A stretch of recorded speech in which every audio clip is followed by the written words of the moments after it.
अस्सलाम वालेकुम स्टूडेंट्स। आज का जो हमारा टॉपिक है वो है law of conservation of mass. Law of conservation mass में हम देखेंगे कि किसी भी केमिकल रिएक्शन के अंदर मैस जो है वो किस तरह से चेंज नहीं होता, यानी कि कंजर्व रहता है, महफूज रहता है। इसका इसको सिंप्लीफाई करें तो इसका सिंपल जो मतलब बनता है वो ये बनता है कि किसी भी केमिकल रिएक्शन के अंदर जो रिएक्टेंट्स का मैस होगा वही मैस प्रोडक्ट्स का भी होगा। तो इसको थोड़ा सा मज़ीद इसके बारे में स्टडी करते हैं, थोड़ी सी हिस्ट्री देखते हैं इसकी।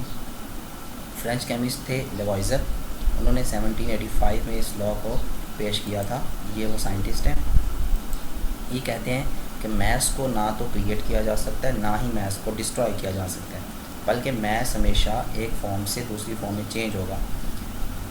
इसका मतलब ये है कि मैस जो है वो हमेशा अपनी शक्ल बदलेगा। जब भी कोई केमिकल रिएक्शन होगा मैस अपनी जो है वो फॉर्म जो है अपनी उसको चेंज करेगा।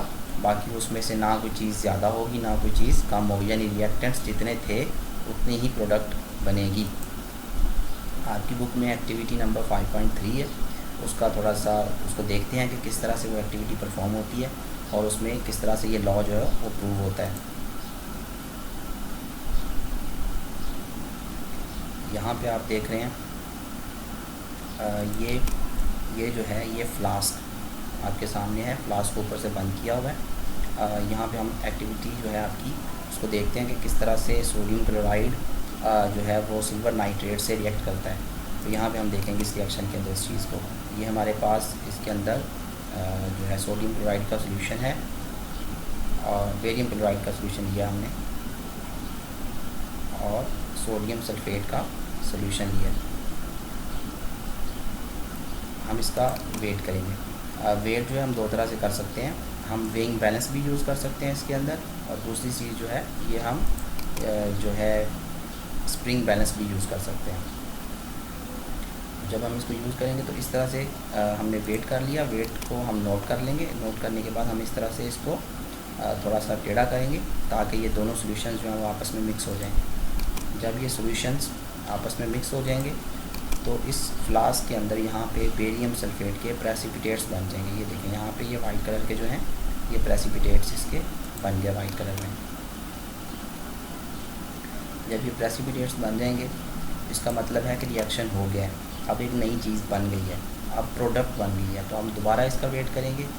वेट करने के बाद हम देखेंगे कि दोनों time before the reaction after the reaction जो था वो वेट सेम था। वेट अगर सेम था तो इसका क्या मतलब हुआ कि लॉ ऑफ कंजर्वेशन जो है वो प्रूव हो गया।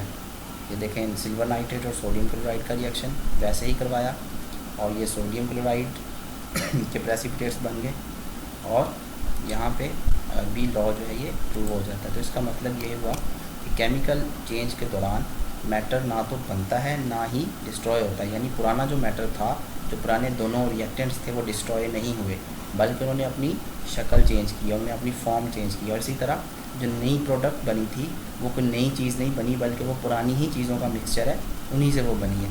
इसी को जो है law of conservation of mess का नाम देते हैं। अब ये तो एक क्लोज्ड रिएक्शन था, यानी इसके अंदर जो आप फ्लास्क देख रहे हैं ये क्लोज्ड सिस्टम था, फ्लास्क बंद है ऊपर से, इसमें से कोई भी चीज़ ना तो इसके अंदर गई ना कोई चीज़ बाहर गई। तो कुछ रिएक्शंस ऐसे भी होते हैं जो ओपन एयर में होते हैं, खुले माहौल में होते हैं। तो इस तरह के रिएक्शंस के अंदर जो चेंजेस आते हैं, बाज़ औक़ात प्रोडक्ट्स का जो वेट होता है वो रिएक्टेंट्स के बराबर नहीं होता। तो इससे आपके जहन में ये सवाल आ सकता है क्या वो रिएक्शंस जो हैं वो इस लॉ को फॉलो नहीं करते।